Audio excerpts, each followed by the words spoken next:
Well, welcome to another live show. I'm Nigel Main. Thanks for joining me. I really mean that. You probably have an idea. It takes a bit of time to set this stuff up and get it all together. And when you deliver it, my week finishes on Thursday after I've done this. It's like, finished. And then we have a day in the weekend, and then start building up for the next show to prepare and so on. So when people join and they watch this, and we know who's seeing and how many people are viewing this, not just on the day but afterwards as well, it's a real buzz. And I was talking about this earlier today, that it's such a big deal in doing this type of thing, because our job, our role as salespeople, and people who run a company, anybody, doesn't matter who, the point is that you must be in a position to tell your story. The more people you tell your story to, the more you will sell. That's a fact. Dale Carnegie said that back in the day, how to win friends and influence people. And that's the point of this. There's stories, and I'm going to talk about recruitment and stuff like that, but it really is about how this technology is spectacular because it's so accessible, and it enables you, me, us in business to communicate our story to a staggering audience, and it's not mainstream for B2B. That's the great thing about this. So what I'm going to do, we talked. You've seen the title, and it was to let's go on to here. The title and in what we're doing is to do with recruitment for within B2Bs, and I'm saying it's broken, and there are people that are earning their money within the recruitment industry going, don't know what you're talking about. But you're not the focus of this conversation. It's the B2B owners that are the focus of this conversation and what I'm communicating today. One of the things about these live streams is that they are directed at CEOs, and the previous ones I've done relate to investors, people looking at the earlier part of that process or problem in terms of generating and getting hold of investment, looking at the correlation difference between SMEs and enterprise, looking at what CEOs have been not forced to do but are kind of driven to do, and what influences them in doing those things. And then you've got technology, which we talked about last week, and the influence that technology has on businesses. And ultimately today we're going to talk about how the people in recruitment affect them. But the whole point of this is that if I was to say, well, I've got a new way of doing things, buy this bit of software, you would switch off. I'm saying overall, the whole thing about Sales Exchange and Scale Up is the mechanism within B2B doesn't work, and we've got a solution. But before you actually agree with or would engage with any kind of solution, you need to see what's happening and what's going on, and that's the point of these live shows, which are, as long as I'm able and as long as I think I've got something to say, I'll keep doing every Thursday at 11 o'clock. Let me just change my screen up here so I can see, I can read, and don't have to put my glasses on every time. Basically, I'm making an assumption. Every business wants to scale up. They want to do more business. They want to increase their income and so on. But I say, as a synopsis, that businesses are being destroyed from within, being damaged from within, or destroyed, whatever, through B2B digital marketing. And the solution is remove the B2B digital marketing element and automation, and in the process of doing so, understand the difference between B2B and B2C. I'm not being flippant, but it is critical that businesses understand that they have been sold a process that was intended for consumers, not businesses. Really, really, really important. And this process, what we're talking about, everybody wants more. That's how it's always been. And I mean, I was thinking when I'm doing, so I'm working out what I'm going to do and how I'm going to present this and communicate it. And I'm going, everyone wants more, more, more, more. And I've got this 70s tune going in the back of my head. So I thought I'd put it on there, but a bit of levity because it's a serious subject. People want more sales. People want more income. But to increase that income, it is generally accepted that more sales means more people. You need more people. We've flogged it to death, the whole thing about, work smarter, not harder. Yeah. More sales, more people, more sales, job done. As part of that process is you look at marketing and you need more advertising and you need more SaaS and you need more marketeurs. So the bottom line is more people. It's constantly more people. And, you've got people that give you the big one about improving systems and so on. But it's all about the people. And people go, our best asset is our people. Yeah. We've all heard that. Don't do the figures, you're fired. And so, because it's all about the people, there are 3 elements to this. And we're going to talk about 4 in total because we've got the solution at the end. But you've got salespeople, you've got marketing people, and in order for them to appear, you've got that recruitment process. And so, you look at the internal process. You start off with. So we start with salespeople. So we're going to look at how we go about recruiting salespeople, and then how we go about recruiting marketing people, and then look at how that interaction happens with talent acquisition and recruitment, and then what our solution is overall at the end of it. So you need a salesperson. You want to increase your sales team anywhere. It doesn't matter where. So you understand you want more. So you get a job description done, which is the one you used before. And you send the job description out, give it to talent acquisition if they're internal. And the process happens, CV comes back, you assess the CV, take them on. Caveat emptor. Yeah, buy beware, because you don't know whether they're going to be able to do what you want them to do when they do it. You kind of ask, well, why are you leaving? It's all part and parcel of the process. And you go, well, we're not getting any leads. There's not many prospects left in the company. It's not really going where I want it to go. The demands that are being made on us are outlandish because the business wasn't happening, and we've got all these problems, and we're being told now to go back to doing telesales. Big issue. And to kind of a summary is, marketing is sabotaging my future. I won't read every single one of them out, but marketing blaming salespeople for performance. Marketing got KPIs, happy days. But salespeople are not getting the leads. Every salesperson, every sales team complains in B2B. Be clear about that. Where's the leads? Where's the leads? And that's, you can't get over that hurdle. You must see the people. You must communicate to the people. Reverting to cold calls, marketing controlling first contact and BDRs, targets going up exponentially, ridiculously. Marketing saying, well, nothing more we could do. We've done everything. It's salespeople's fault. That's why we're not doing the business. And I would put it and say, well, marketing are controlling the financial security of salespeople. That's enough for any salesperson to want to leave. So there's lots of reasons why they might want to leave. But the critical bit is not just for where they came from, but for your organisation. What's happening with this? How many interested prospects are your salespeople actually speaking to and doing something with them?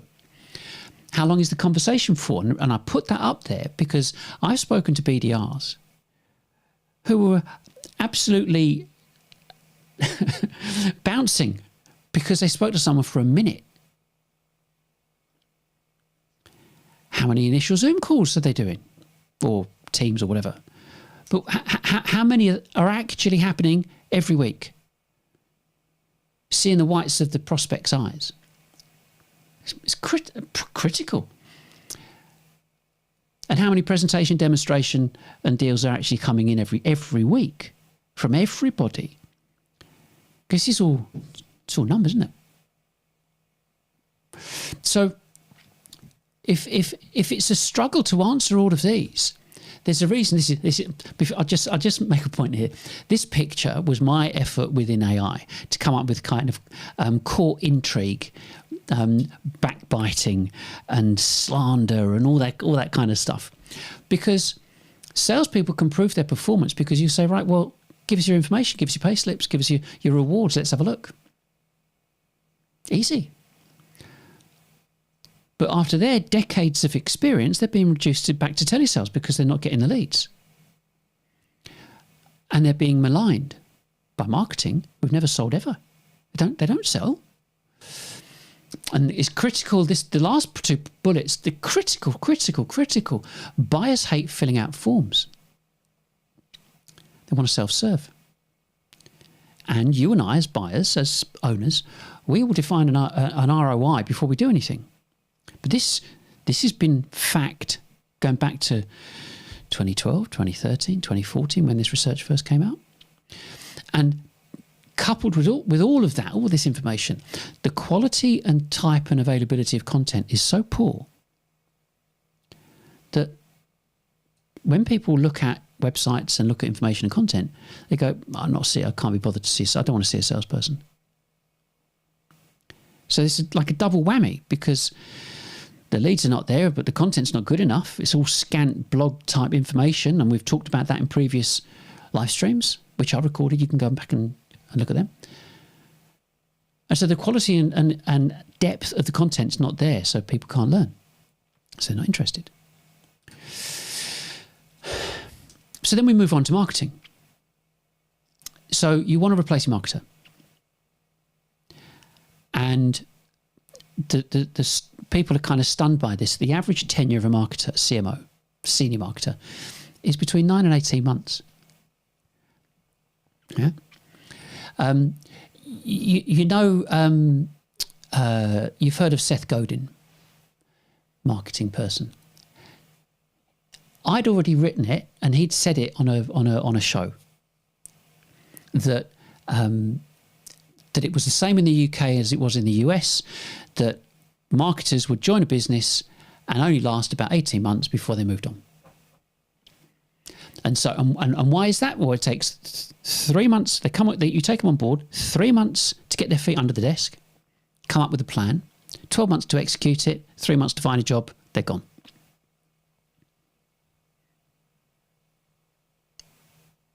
It's on the internet, it's on recruitment websites, it's everywhere. Typical average tenure. Nearly 10 years or so has been going on. And so if you're thinking about getting another CMO, think of that bit, but think of this process first. It's absolutely critical. And so then you go, okay, well, what we're going to do is we're going to create a job description. And we'll probably add a bit here and there to it, but we use the one we had last time. And yes, this is only a little bit tongue-in-cheek. Because you're the CEO, you're the business owner. Okay, I'm making this assumption, so you're CEO, you're the owner. You won't have looked at many job descriptions for CMOs. I've looked at loads of them. It's laughable. Let me just run through for the sake of the people listening to us on podcasts, because I take this, you might know, some of you know already. After I've recorded this, then goes to podcast. And by the way, I'll just show you this for the what we've got here. I've got some new sound panels, and if you think that the sound has changed in here, it sounds a bit better. I think I can hear it sounds a bit better. That's fine, and that's because we do. I don't know where I'm looking now with these cameras. I've got two cameras here. I've got another camera here. That's why we were able to lift this really, really easily and put it onto our podcast. Look at the right camera. Look, we can put that onto our podcast, and that's part and parcel of the process here. So, anyway, back to the show. So, you want a superstar? I've seen this, yeah? You want someone that's taken a company from 1 million annual recurring revenue to 10, 20, 50, 100, managed an army of people, knows every digital strategy and tactic in the book, on the book, in the books, on the books, in the book. Knows demand gen, lead gen, ABM, pay-per-click, reverse IP lookup, and every single social media strategy you can think of. And you want proof of that. Tell me about it. They've got to be astute. They've got to be competent public speakers. They've got to know PR and comms, separate to marketing. Yeah, they've got to know how to do a bit of public relations, get in front of the cameras. You want them to know copywriting, every single piece of technology in tech stack. They also need to know, don't they, all the creative software that's around, and be able to direct people to use that software and technology. And, forgot, they've got to have a university degree, maybe in politics or something like that. SIM qualification as well. And maybe work for a charity in Outer Mongolia. Nothing too much to ask for, is it? And they come along and they say, here I am. I'm the person you've been looking for. My challenge for them is, so tell me the last business that you ran. Because we're expecting you to do some great things here to take our business forward. So we're expecting you to know how everything works, including being able to speak to other CEOs and other decision makers. But these people are not entrepreneurially creative because they're employees. They're looking for a job, not doing it themselves. I mean, even some of the people that do it for themselves as consultants, they behave in the same way as if they were employees in the first place. Job boards don't differentiate between B2B, B2C. And you've got to think, well, why is that? And with job boards and recruitment agencies, why should they know? Why should they know about your business or marketing? They don't do that. And I think that I say, how can they know your business unless they're going to do some homework and present something to the board to you or a board of directors in the first place and say, right, I understand your business and this is how we're going to take this plan forward for the future. They're not going to come up with a plan before they get employed. And the same old thing happens again and again. Steve Jobs said, we pay high salaries for people to tell us what to do, not for us to tell them what to do. So it becomes an ongoing process. So they get the job. And because they haven't done the research, the strategies fail. Consistently poor income. The failed strategies seem to transform into more SaaS. SaaS, okay?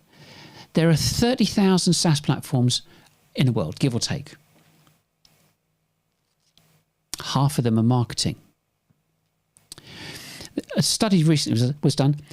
Businesses have between 30 and 70 SaaS platforms that they're paying for. And half of them, as we understand, are marketing related. The trouble is, we CEOs, we've done it. I've done it. You're committed to your strategy. You double down. And with a lot of businesses, they want to save face. And I wouldn't say rather than save the company, but it's a choice, because doing the same thing over and over and expecting a different result is not viable. And you're looking at research of failed strategies. Our results. I'm kind of bouncing around a bit here, but we're looking at what can people look at? What can they do? You go, calm down. What are the results of doing something like this? They're spectacular. I have 100+ people a week watching this, listening to this. It's me. I'm delivering this solo. There's nobody else in the room. You can do this and reach a market you've never, ever reached before, with less people than you've ever employed before. I'll come to that again in a minute. So, elephant in the room, another AI. Elephant in the room. Yeah, it's a numbers game. We know sales is a numbers game. It's always been a numbers game. But unless everybody is aware of how to manipulate the numbers and play the numbers, you're going to fail. It's going to happen. Failure rate of businesses, staggering. New businesses, first, second, third year, 20% go bust in the first, 30% second, 50% the third, 70% by year 10. So where are you? So you've got investment. 40% of businesses go bust that receive investment, period. 75% don't achieve the targets that they set themselves, and 95% don't achieve an ROI for the investors. That's why they're looking for unicorns all the time. So it's not working. And when we're talking about numbers game, your salespeople need to are always looking at the big numbers. Where's your target? You've got £1 million target. How much have you done? Where are you on target? What's in your pipeline? Pipelines are destroyed. It's not what people want. And I say that B2B marketing is an absolute catastrophe since marketing automation came in. The MAPs, marketing automation platforms. And what they're doing is that the reason that they're destroying your business is because you can't expand and grow at the rate that you want. You are dictated to by the levels of business that come in, and you're not controlling the business that comes in. The average turnover per person per annum in the UK is 120 grand. If you look at the BPM companies, business process management software companies, there are there's something like there's if you included enterprise architecture and robotic process automation, lumped them all together, the turnover 144 grand per person per annum, dollars. Excuse me. Google is $2 million per person per annum. They've got 2 arms, 2 legs. Yeah, no different to anyone else. Just a different approach. And that's what the fundamental problem is. And it comes back to a little point there, demand-based, saying 100% of CEOs, business owners, senior people hate filling out forms, which means all the work and effort and everything that you've put into marketing automation is a waste of time. I mean, it's a bit strange for demand-based to say because they're an ABM company, but hey, who's challenging them? I don't care. But marketers have had 15 to 20 years to sort something out. But going back to the previous slide, you're not doing the research. If you're not doing the research, you're not going to find out. So you've got to look at it and go, well, why? Why is this going on? You can see a pattern emerging here. You want salespeople, you want more business, you want marketers, you want more business. You've got to use recruitment. We'll come on to that in a minute. Why is it happening? This guy, I keep mentioning this guy, a guy called Daniel Kahneman. He wrote this book called Thinking Fast and Slow. And what we do, when we're thinking in a reactionary way, we think fast. When it's considered and researched, it's slow. So when you combine one of the other things, so it's page 66, I think it was, he mentioned about marketers. It's like jumped out at me. Marketing uses repetition. So we've got this repetition going on of people doing the same thing over and over, but still expecting to get a different result, but is repetition all the same? So the repetition has happened by marketers communicating to CEOs about buying the software and technology that everybody else has got. Everybody else can't be wrong, can they? This is what we need. Look at your job description. Demand gen, lead gen, ABM, reverse IP lookup, and gifting. Gifting, what is that? Mini bribes. Opens the door for, I'm not talking about that. Stay on track. Recruitment and staff. Who's telling them what to say and do? Well, in a if you want to look at it in a strange way, Lord of the Rings. Big Tech and Martech are telling the marketers what to say and do, who in turn are informing and instructing CEOs. If I ran a marketing automation platform company selling to the consumer industry, and business owners wanted to use it in B2B, I wouldn't stop them. Would you? Just because it worked in consumer land doesn't mean it's going to work in B2B. And consumer land is insurance, cars, houses, as in estate agency, clothes, perfume, luxury goods, holidays. All those things you can buy by putting your hand in your pocket, take out a card, pay for it. Anything to do with B2B, you wouldn't do it. Show me the money. Show me the ROI. We will evaluate it. So if you're not helping people evaluate it, i.e. educate them, forget it. So my view is that CEO's been blindsided or blindsided. And because of that, invest in more technology, double down, you want to see success. There's no alternative being offered. It's never been offered by marketers. I kind of have a problem. I do and I don't. But it's, on the one hand, I swim between one and the other. It's not their fault. They weren't told to go and research it. That doesn't wash with me. Some of them are just employees, not expected to think creatively. Okay, not your fault. The senior people, absolutely it's your fault. Absolutely lazy. Absolutely get rid of them. Fire them. That's my answer to this. Get rid of them.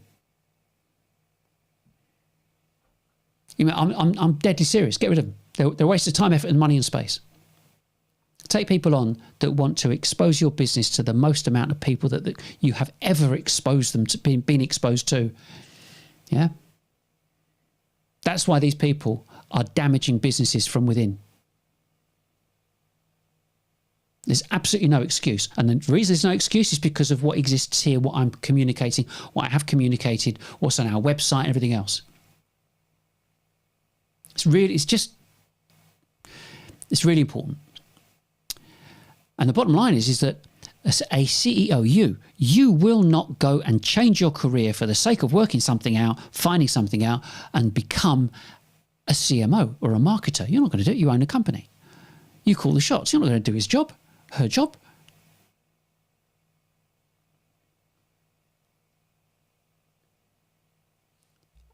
You've got to think about it. I mean, it is a big problem. So we talked about the salespeople, we talked about marketers, and the issues about acquiring them, getting them, having this honest engagement relationship between sales and marketing people, and between not just them talking to each other, but their relationship with you. Who they are, what they're doing, why they're doing it. It's critical. And the people that instigate those relationships are talent acquisition and recruitment. Recruiters, consultants, contractors, whether they're employed or whether they're employed are your talent acquisition in-house. Contracted, anyone outside. Yeah, you know where I'm coming from. Really simple. You give them this photocopied, this copied job description. They research a database. If they haven't got anyone, chuck it on LinkedIn or Indeed, and away they go. And at the end of the day, like I said with this other stuff, they're not your friends. They've got targets. They're not your advisors. They never were. They never have been. Yet there's this attitude of doing you a favour, but how? How is that possible? You know, it's just, I mean, it really does befuddle me. So anyway, so getting back onto this, I mean, you know, all these screens changing, but at the end of the day, here's a non-technical appraisal of what's going on. If you're looking for someone, that person's not working. Sorry, here are the options. They're potentially not working. So if they're not working, they've been registered and they're looking and they're with an agency. If they are working, not happy, they're looking and they're registered with an agency. Or they're working and they're not looking and they get headhunted. I mean, I'm being a bit cynical here about, and there you go, you've got this amazing CV that's courtesy of ChatGPT. All the work's done, CVs evaluated and everything else. Contacting to the hiring manager, here's a CV, love it, thank you very much, we'll take them on, get paid. Great. Perfect model. And by the way, you know Mavericks, because they can't hire Mavericks. They would never hire Mavericks. Mavericks could never be presented to you because your people in recruitment haven't been asked to find a Maverick. They don't know how to evaluate a Maverick. And they're doing what they're told. And I think the thing is that they're not an advisory service. And like I said, it's a great business model to get 30%, 20, 10, 20, 30% of someone's salary, happy days. And nobody has to prove anything. I mean, the salesperson can, but like I said before, the marketing person doesn't have to prove anything because you can't find the information. You're not allowed to. So again, caveat emptor. They're not going to do a plan before they come and join you. For you to evaluate them before they join. Oh, if you want my expertise, you have to take me on. So same block, different day. And I think that it becomes a big issue because as a CEO, you get all the grief and they get paid. And you go around the block again, do it again. But then you've got to look at, excuse me, you have to look at who's defining all these expectations from these different people. How have they come about? Why have they come about? And, who established the expectations and KPIs for marketing? And again, for sales, what happened for sales? Why that? Now, if you are seeing a certain number of people, because numbers going, yeah, if it's accepted, and let's face it, the whole sales and marketing tension between the two, ridiculous. They're working for the same company. They're working for you. There's bloody animosity between the two. It's because something's wrong, not because they're not playing nice together. Something's fundamentally wrong with the strategy. So it's got to change. So here's where it is. So who defined the target? It doesn't matter the chicken and egg bit, whether you look at marketing or you look at salespeople. Who defined it? How did it get defined? Just a couple of things. You can only define a target for a salesperson if it's based upon the numbers of people that he's seeing. Not seeing anyone, can't give him a target. And if the status was established, if the ratios were established that this many appointments equals this, equals that, and presentation, demonstration, get the deal signed, ring the bell, if you've got that happening on a regular basis, you can then therefore give them targets, and your targets are based upon your ability as a salesperson. Excuse me. Yeah? So it's just purely numbers. It's always a numbers game. We're not talking creativity here. So if it's based upon numbers, why have the marketing people got KPIs and bonuses? Why are they getting bonuses? If they're looking to get the numbers of people that these people can go and actually see, as long as there's some kind of crossover, that the quality of leads that are coming from marketing correlate to agreed leads by salespeople, because their financial security depends on it. Marketing doesn't.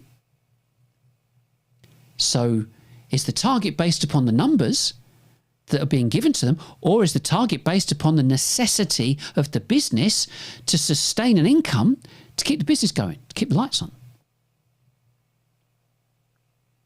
Whichever way you look at it, there's the mechanism and ratio is not good, not really sustainable. So take a pause. So we've looked at sales, looked at marketing, looked at recruitment. And we need to know what's going on in the business now and what we can do to change, understand it, what we can do to change, because the objective is more business. You want more business. Everyone wants more business. And it to an extent, doesn't matter who you are. Big company, bigger company. I mean, I'm a consultant. I have all this, which means you can have all this. No, I didn't win the lottery. Yeah? You can have, no. Or you could start with that. Yeah? Start with an iPhone. Got a camera on the back. There is absolutely nothing stopping you from doing this. And it's not money. I'll come on to that in a minute. It's not money. Okay? So you can put all that to one side and go, okay, if we're not looking at someone flogging us a load of stuff or doing whatever, let's actually look at what the problem is. Yeah? So if you look at this and go, well, okay, who's selling what? Someone's selling snake oil because something ain't working here. Yeah? People could talk about a closer alignment to sales and marketing. Not going to happen. Never. Don't waste your breath on trying to make it happen. It's never going to happen. Salespeople have got financial targets and commission. Marketers have got KPIs and bonuses. And then they want attribution. They will go, oh, this is my deal. We want to confirm that this is down to us to justify their existence. And in amongst all that melee of aggro going on, marketing get about 10% on average. This is the standard statistic. On average, you get about 10% of the total business budget per annum. And even if you've got someone in finance going, well, I don't think you should get quite that much. What do they know? They've got a clue. Just playing a game. Should you have this SaaS or that SaaS? All finance know is, well, it's never bloody worked anyway, so it doesn't matter. Shave a bit off there, shave a bit off here. They can jump up and down, but it's never worked. Not in 20 years has it worked. So, of course, finance haven't got a problem cutting stuff off. And their marketing just bleat about it for the next 12 months. So, it's just an ongoing problem. So who's selling what to whom? Back to this again. It's the marketers selling the snake oil to the managing directors for their salary. Not bothered about sales. Never been bothered about sales. They're getting paid irrespective of sales. They're employees. The salespeople are the ones getting cheesed off because they're not earning any money. Yeah? Am I being cynical? I don't care. Are you doing enough business? Oh, there's your answer. And when you challenge them, they go, what's happening? You go, oh, we don't know. It's dark funnel. It's like, give me a break. The dark funnel to me says, I'm actually too bloody lazy to actually work something out. And we'll just call it a dark funnel anyway because everyone buys it. Because we're in marketing and we can use repetition, and people, we tell them enough times, again and again and again, and they'll believe it, they'll suck it up. It's not good out there. And so we've got to look at some of the basics. Real basics, kind of 101, which marketing are not doing. Tam Sam Song. You've got to know your total addressable market in the first place. That's why you went into business in the first place, because you knew there was a market. You knew it had a certain size. You knew the ones that you could actually deal with and the deals that you thought you could get. That's how it is. So here's the example, kind of a takeaway example. And the thing is, if you want these slides, just email me and I'll send you a copy of the slides. But you look at this example. In the UK, there are just under 6 million businesses. Of those 6 million businesses that have 50 employees or more, there are 44,000 of them. That's it. 44,000. Now, your product, whatever it is, you want to sell to businesses that got about 50 employees or more because they've got about 5 billion turnover and they can afford to pay for whatever you sell. Yeah. And if you just out of interest, if you look for 10 to 50, it's 212,000, bit more. But we're looking for the upper end, and of that 44,000, 8,000 You can see I'm not looking at my notes. So it says I've memorised this bit. So 8,000 have got 250 employees or more. Okay. So of that, you go, right, okay,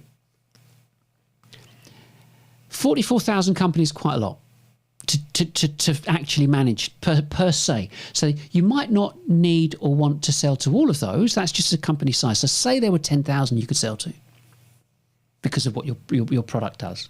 Okay. So at the moment, you're using pay-per-click blogs and events, give or take. That's it. Hoping for the best, a bit of SEO and so on. Now, of your total addressable market, the salespeople, they'll know these figures. They've heard this before. Of your total addressable market, between 1 and 15% are looking to start their buying journey every week.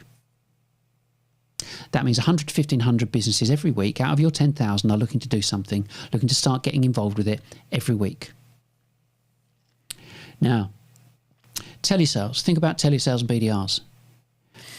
Typically, let's say you can make about 60 calls a day with 5-minute intervals. So you can do whatever you need to do, busy wrap up, or whether you want to get the firmographic information from Zoom Info or Cognism or Dun & Bradstreet, whatever. Okay, so 5 minutes per call. 60 calls a day, 300 calls a week. 300 to one shot to find someone interested. So if you want to achieve, to actually engage with a relatively small, just 1%, you need 100 BDRs. I mean, the figures are easy on that because 100 BDRs, 50 grand a year, £5 million. It's never going to happen, is it? Not in a million years. You're not going to pay 5 million just to make phone calls. So the numbers, this numbers game, wait a second, this is all messed up. So how on earth are you going to be able to achieve anything really? I'm just looking at my slide to make sure I keep on track here because there's a logic to this. So, next one. Solution is simple. Is you remain transparent, visible and accessible. No more forms. Allow businesses to self-educate, self-serve and remain anonymous. It's not complicated. Get rid of your forms, get rid of your marketing automation, job done. Implement a new way of working. It's not about SaaS or anything like that. You have to make up for lost time. And that's kind of what we're going to talk about next week, about startups and scale-ups, about making up for lost time and how you go about it. But it's low cost because it's simply cameras, mics and lights. That's it. And here you are. You've been listening to me for, 40 minutes. I don't know how long. This engagement, your BDRs would never ever achieve in a million years.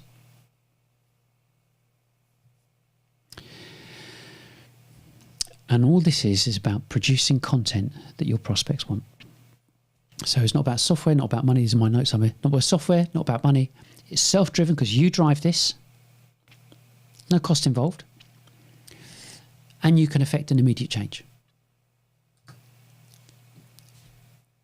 Some practical things to do with this that every single thing I'm talking about is online. Every guide, every piece of information you need is accessible on our website without forms, without registration. Go and do it now if you want. Well, not now. Let me finish this. But you can do it whenever. Got to practice what we preach. Social 444 is a simple logic of enforcing the promotion of content over the promotion of a product. I said earlier, we're not stupid. We know what the score is. You've been doing it for long enough. You run a company. You know what products are out there. When you think the time is right to do something, you'll go and investigate, self-serve, self-educate and remain anonymous. End of story.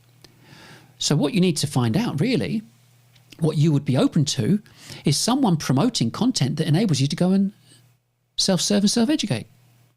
Simple. And Social 444 is a methodology that means that you create adverts, lots of graphics with links to your content on your website, and you put those adverts out on social media. We have just at the moment just under 200 adverts going out every single month on repeat. Do nothing, but it took a while to get them done. But they're constantly out there, constantly increasing awareness. That's why we've got 100 people looking at us every week. It's not genius. It's just logical. It's really important. And you can do this. You start this right now. You could contract goodness knows how many people on Fiverr or something and say, right, we want 20 adverts each, 20 pictures each. Get the pictures done. Use AI. I did. Loads of pictures, interesting, different looking pictures. Just to promote your content, because once they read your content, you've got a call to action that says, do this next. That's all you need. That's all you could ever hope for. You're not selling sweets or jeans or trainers. I'll buy it now. You're not doing that. You're being evaluated every step of the way. So then you've got to look at SEO and SEM. Forget it. Don't worry about it. Waste of time. But you've got to understand why it's a waste of time. You are not selling to consumers. You're selling to businesses. If your content isn't good enough, it won't get indexed.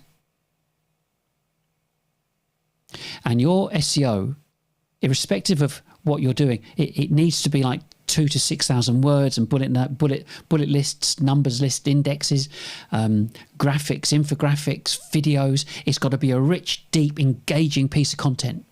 Every single one of them. Because if you're chucking stuff up from a little 4 or 5 paragraph blog onto LinkedIn hoping you're going to garner a bit of interest, it's not going to happen.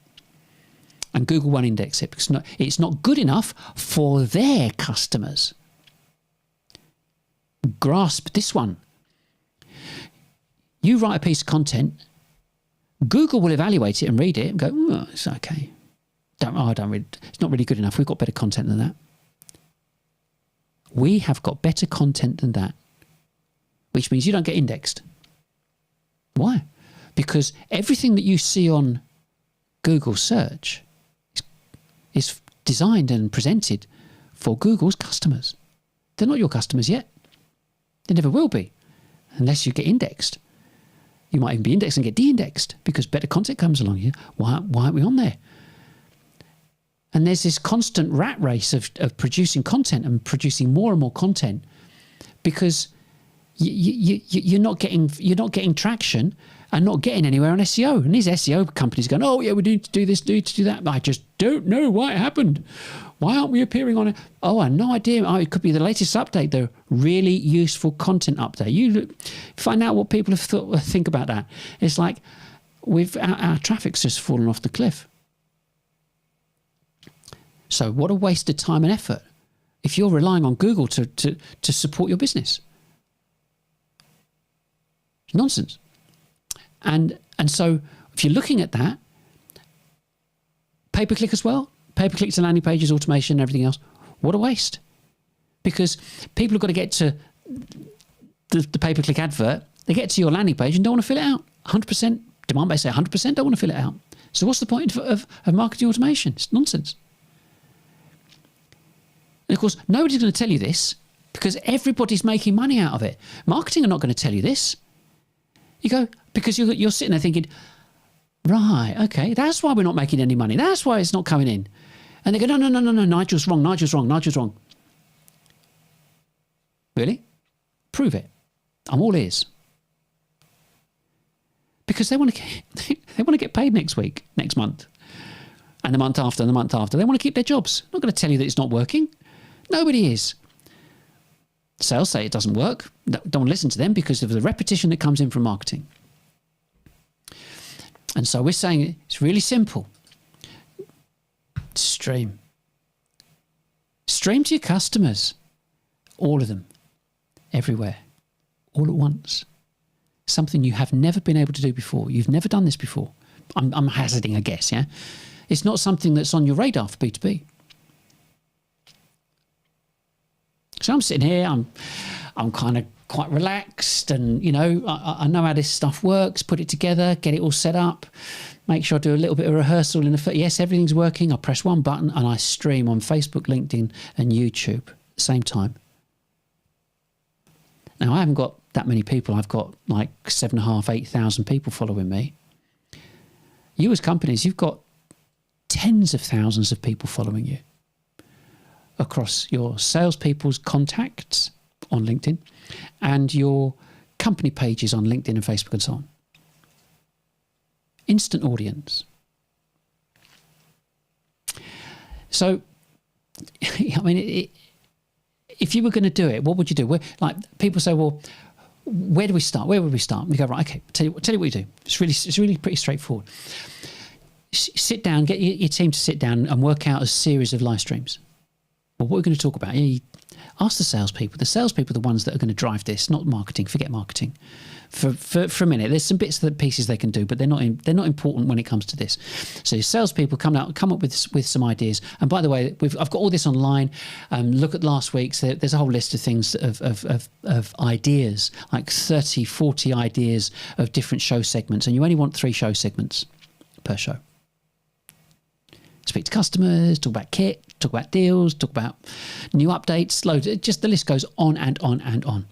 Okay? Get 2 of them in front of the camera. Let them have a laugh. Let them engage your customers. Get you on there. I'm the CEO. This is Rad. Great to meet you. Really, really pleased that you've joined us. I'll hand over to these 2 guys. I look forward to seeing you at some stage in the future. Press the flesh, kind of, so to speak. So, come up with a program. 101, you should have a database of your total addressable market in whichever country you're listening to this in. So if you're in the let's go with the UK. In the UK, your company must have Rule 101. You must have a database of the UK for your total addressable market that you bought from a list broker. I'm making an assumption you have that, because if you haven't got that, go and fire someone. Because you can't expect a numbers game to work unless you've got the beginning, the primary number, which is your total addressable market. No primary number, your salespeople are flailing all over the place. They don't know what they're supposed to be doing, what the expectation should be, or why. So, say you've got your database, email them all at the same time and say, guess what? We're doing a live show. Come and join us. Then take that database and upload it to LinkedIn and do a pay-per-click banner advert type campaign for your banner adverts to appear on the news feeds of the 10,000 people you just sent emails to. Double bubble. To send out 10,000 emails, so we're not talking marketing automation here, to send out 10,000 emails costs you, like, I don't know, 100 quid a month. Send out 2 emails every week. It's pennies. So you broadcast your live stream, convert it to a podcast, and then you engage, I don't know, how many people are in your total addressable market? Mind boggles. And all you've done is set up some camera, mics and lights in a room. Or you can do it distributed as well. But say, for example, like this is one room, not very big room, broadcast to the world. And with lots of people working from home, you've probably got a bit of spare space in your office. So set it up at your office. Do a broadcast, tell them to come into the office and do it. And also it gives a central place for people to test it and play with it and get used to it and get comfortable with it. Do some demo run, all this kind of stuff. Lots of, and we train people up. We have programs for it. We've got documentation for it. We've got spreadsheets for it. We've got every single potential, every single element required to implement this in a company. And I didn't mean to have this camera on. I meant it to go to that one. And the thing about this is that, you know, we've got all this technology. It is about using. Sometimes you make a mistake, but go with it. It's live. And it's the authenticity that people are looking for. Yeah? And you can only get that authenticity from doing this, communicating live now, being able to say, look at this, look at that, I'll change it over to here. Yeah? Camera, mics and lights. And so because of that, if you look at the numbers of people involved in being able to deliver this is just me doing it. So, yeah, if you've got the time is an issue. But if you've got a couple of... you don't need to get your hosts... You don't need to employ your hosts, if you sort of mean, because you've already got your salespeople. You've got gregarious, outgoing, very communicative and affable salespeople and very competent salespeople who can sell. You want them to sell in front of the camera. That's what you need. So that's why marketing is no good for marketing. They're not involved in this because you want salespeople in front of the camera communicating to prospects. And then when they're on, you've seen this before when people are doing live streams, I'm sure. Someone says, if you've got a question, just send us a question in. They go, okay. What about this? And someone else over here fills it out, looks at the screen, looks at the messaging, and answers them straight away. It's spectacular. I mean, you've probably gathered, I love doing this. I'm a bit apprehensive right at the beginning. It's like kind of walking around a bit and going, okay. But the thing, I'm not, it's only me in the room. But it's kind of like getting a bit, it's not camera shy. You probably guessed I'm not camera shy. But it's that thing, it's making sure it all works. But then when it doesn't work, you go, well, it's live, isn't it? But then you can use all the same kit, because you're going back to this image. You use all the same kit to produce videos. Maybe your prospects, or rather your customers, would be quite enthusiastic to go on a live show. Some of them might not be. But you could film them and film an interview with them as a video. You could use your techie people and film them doing implementation installation work. You could film them. Anybody anywhere in any department across your company can be and should be filmed.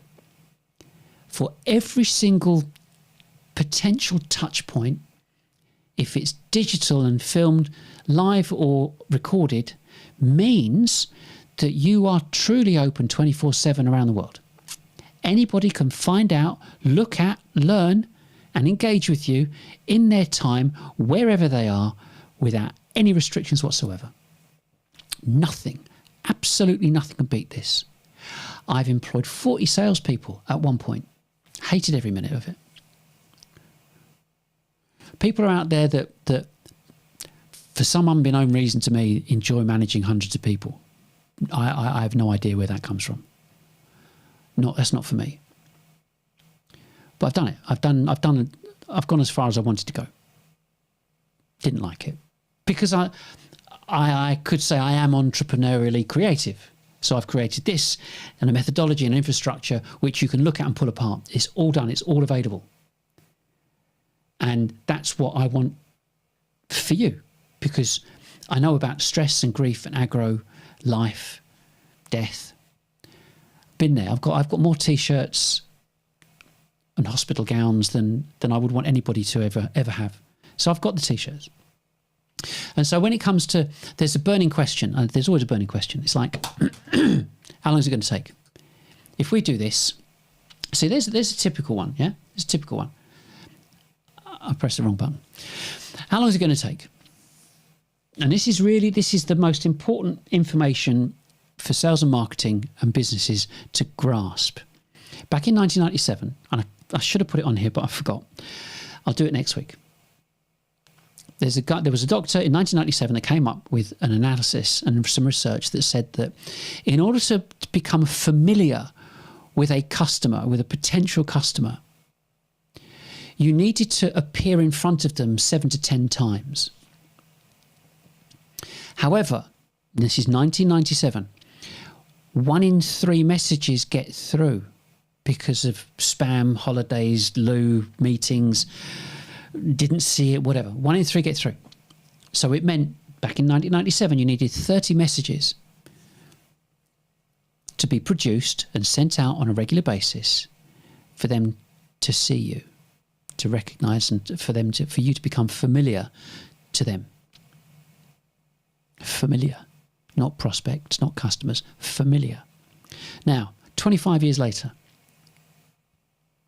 26, 25, it's 20 to 30 touches, because in 1997 there wasn't Facebook, TikTok, Twitter, Instagram, YouTube, LinkedIn, Facebook. Didn't exist. The noise that is out there now is staggering. How on earth do you cut through it? The only way is repetition. Yeah, back to repetition again. And so to do that, it's 20 to 30 touches. But 1 in 5 to 1 in 10 get through. And that's why you need 100 to 300 messages that keep reinforcing your message, who you are, what you've got, who you are, what you've got, read this, watch that, have a look at this, listen to this. And for that to be on autopilot, happening every day.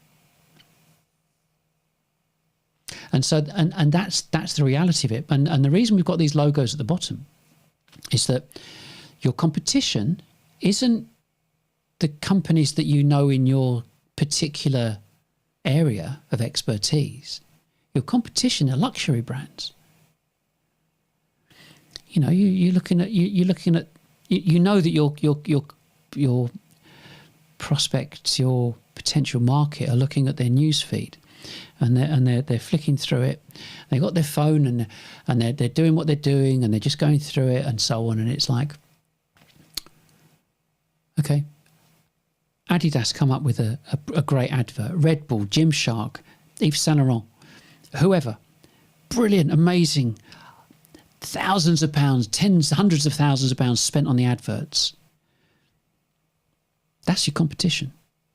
It's competition for eyeballs. And that's why you have to adopt something that changes. It changes the way that your prospects visualize and engage with you.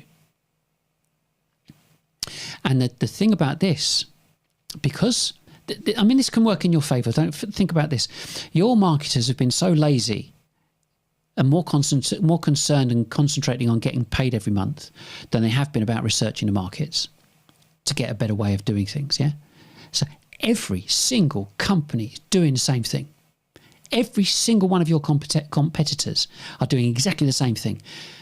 Demand gen, lead gen, ABM, pay-per-click. Every single one of them. And it's costing them a fortune. They're not getting anywhere. Now, switch to this. Think about it. You message every potential prospect out there at the same time. Come and watch us. Come and get to know us. Be authentic about it. But come and get to know us. If you like what you see, let's do business. If not, keep learning from us. And your competition, because bearing in mind, I can only speak to a certain number of people. I only know a certain number of people. I'm only connected to a certain number of people. And it's only me. But if you're watching this, just imagine. You trounce your competition. They're not doing it because they're probably not listening to this. Yeah, specialist. It's so simple. It's not funny. Takes a little bit of creativity. Well, why not? So, in closing, it's not about the money. It was never about the money. It was always about the personality and engagement between your prospect and your salesperson and the numbers. Like I said, Dale Carnegie, tell people your story, you'll succeed. That's all that matters. Nothing else matters. And sell to your prospects how you buy already, because you know how you like to buy. Don't think someone can just blag them and go and get an appointment, go and flog them something. No, because they're going to buy exactly the same as you. They're running a company the same as you. Let them say I'm anonymous. You don't care who they are, because you're speaking to potentially so many, you couldn't cope with that many leads anyway. But speak to that many people. And when they're ready to buy, can we buy something from you? Yes, of course you can. And as part of this process, you make sure you make processes as easy as possible for people to buy from you. Minimise that friction. Because I know you want to sell one-to-many. You don't want to sell one-to-one. You want to sell stacks of it. But the bottom line is, B2B marketing has failed. It failed a long time ago.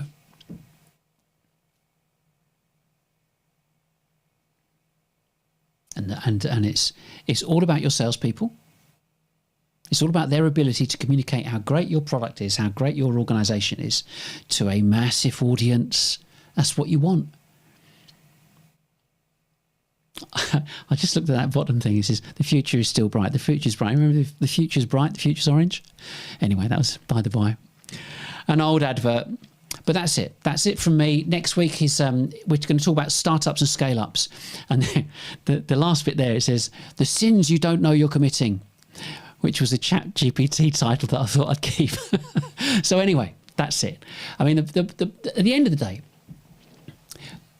I'm going to keep doing this, because it's not just have a look at this and buy that. It's getting under the skin of people to understand that this all singing, all dancing process of digital marketing doesn't work. Parts of it do. Of course they do. Parts of it are useful. Parts of it can be used. You don't have to bin everything, but you've got to be pretty darn sure why you're keeping it. And right now, best thing you can do is look at a business case for everything that you've got at the moment. Can't touch this. This is so, you could say, so cheap, low cost, but the exposure and engagement is beyond anything that your company will have ever experienced in the history of your company. And so it's not. It shouldn't be a decision. Well, I don't really think we should do that. No, I don't really think we should keep our marketing people. Should we keep them? Should we fire them? Well, that's the job for you. Make them redundant, because they've been flogging you a consumer-orientated strategy which you're not going to use anymore. So the strategies become redundant. Fire them. Sorry, make them redundant. And I am absolutely deadly serious.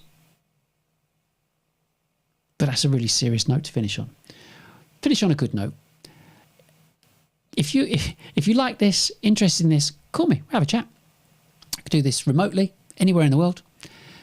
Show you some of the different things that we've got set up. Whether it's these types of things where you've got the lower thirds things coming up, video adverts, the scope and extent that you can use. It is by far the most exciting opportunity for any B2B, because this market has kind of been under the radar for years, for decades. I'm talking decades. And now it just, hang on a second. We can use that bit of software template that costs $20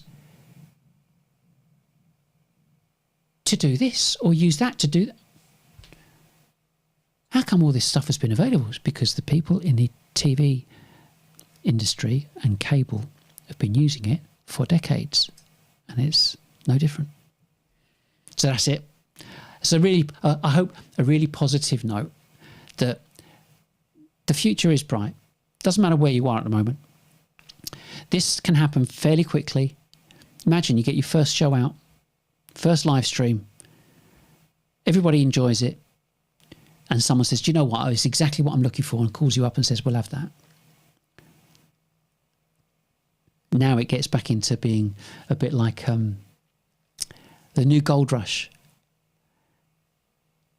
You have to look at it like that. If you don't, shut up shop, do something else. But this is great. That's it from me. Have a wonderful day to the rest of today. Great weekend. Have a good week next week. And I'll see you next Thursday. And if you made it to the end, I have to give you an applause. And that's it. Here's the outro. Bye for now.